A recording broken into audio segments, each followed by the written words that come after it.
This is the fourth episode of Eclipse of the Stars.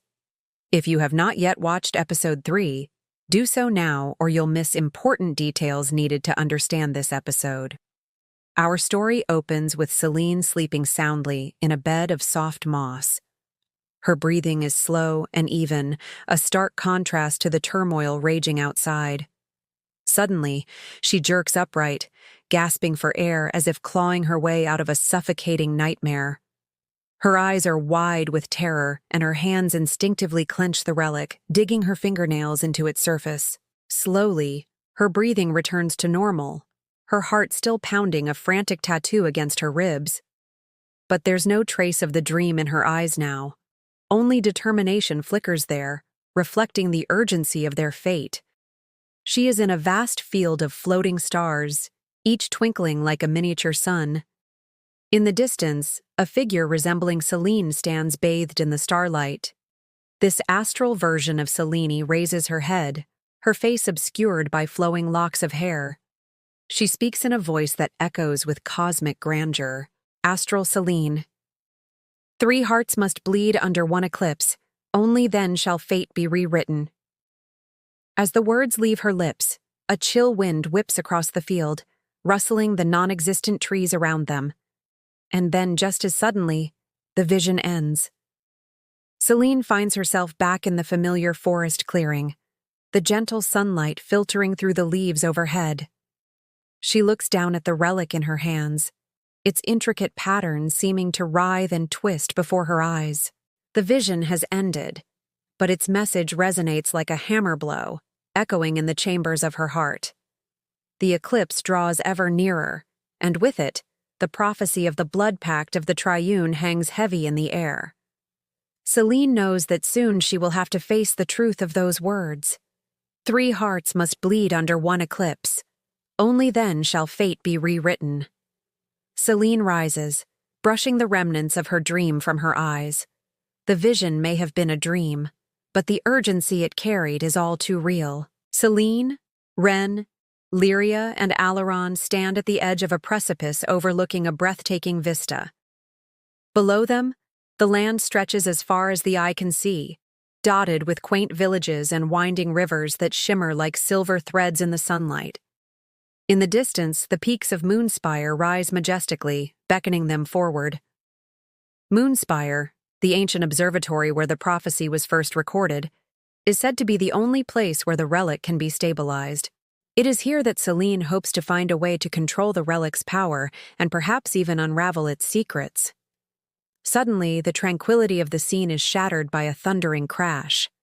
From the tree line emerges a group of heavily armed warriors, their faces grim and determined. Leading them is a tall, imposing figure with a cruel smirk playing on his lips. It is Kalen, the bounty hunter Selene and her companions had encountered before. He had been hired by Calum to bring the relic to him, dead or alive. Now he has brought backup. The ensuing battle is fierce. Ren fights like a man possessed, his sword flashing in the sunlight as he cuts through the attackers with ease. Lyria, meanwhile, uses her healing magic to keep both herself and her companions alive. But despite their best efforts, the numbers are simply too much for them. Just when it seems all hope is lost, Alaron intervenes. With a powerful blast of fire magic, he drives the remaining attackers back, giving Selene and the others a chance to regroup. As the dust settles, they find themselves surrounded, outnumbered and exhausted. Ren is badly wounded, his armor torn and his breathing shallow. Selene cradles him gently, her eyes blazing with determination. Despite the pain, Ren manages a weak smile. He looks into Selene's eyes, his gaze unwavering. "Go," he whispers, his voice hoarse. "Save yourself.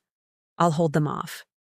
Before Selene can respond, Ren springs back into action, launching a counterattack against their pursuers. With a mighty roar, he drives them back once more, buying precious time for Selene and the others. Using this opportunity, Selene helps the injured Alaron and Lyria to their feet. Together, they limp away from the battlefield, leaving Ren to fend for himself.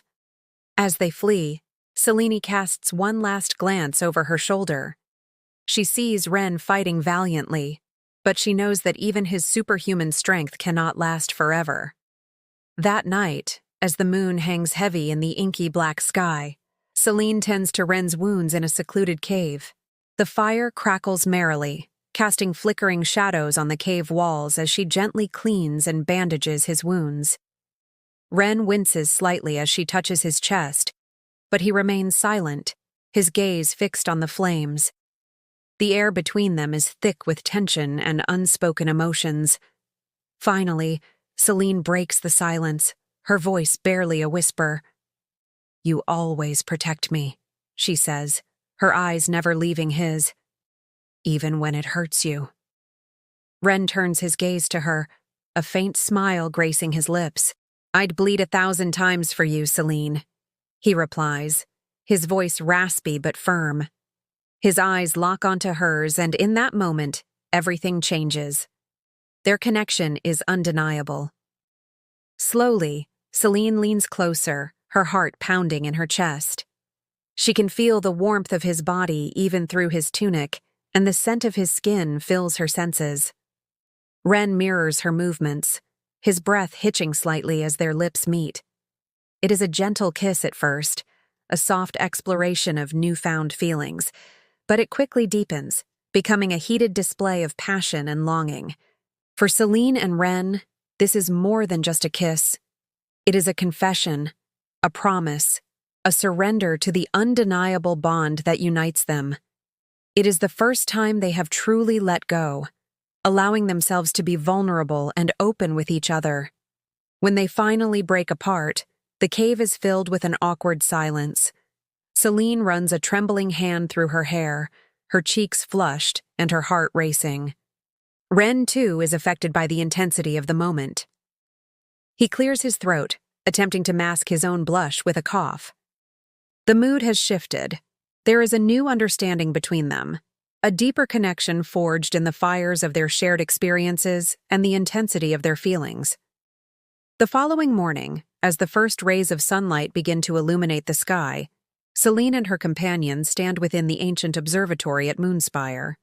Before them lies the Celestial Grimoire, an ancient book bound in celestial leather and filled with arcane symbols. Its pages rustle softly as Alaron reads aloud from its cryptic verses. The relic is tied to an ancient pact, a blood pact made by 3 individuals whose fates were intertwined under the Eclipse. According to the Celestial Grimoire, the relic is bound to a powerful magic known as the Blood Pact of the Triune.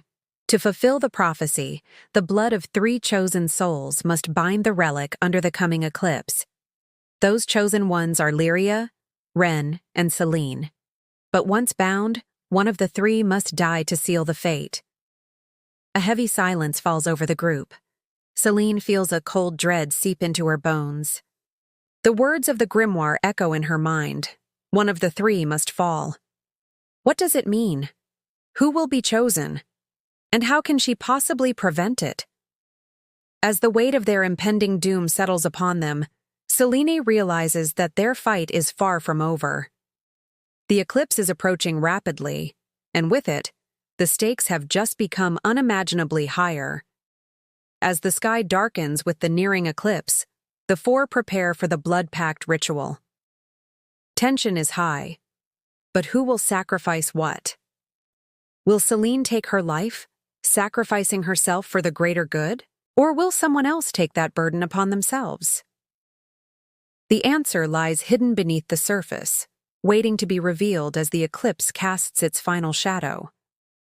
Ren stands alone under the blanket of stars, the weight of the prophecy pressing down on him like a physical burden. The coming eclipse casts long, eerie shadows around him, mirroring the turmoil in his heart. With clenched fists and a determined set to his jaw, Ren whispers to the star-studded sky, "If one of us must die, let it be me." Thank you for watching episode 4 of Eclipse of the Stars. If you enjoyed this episode, please hit the like button and subscribe for more exciting content. Don't forget to comment below with your thoughts, theories, and predictions for the upcoming episodes. Your engagement helps us continue delivering captivating stories. Until next time, stay star-kissed and keep looking up.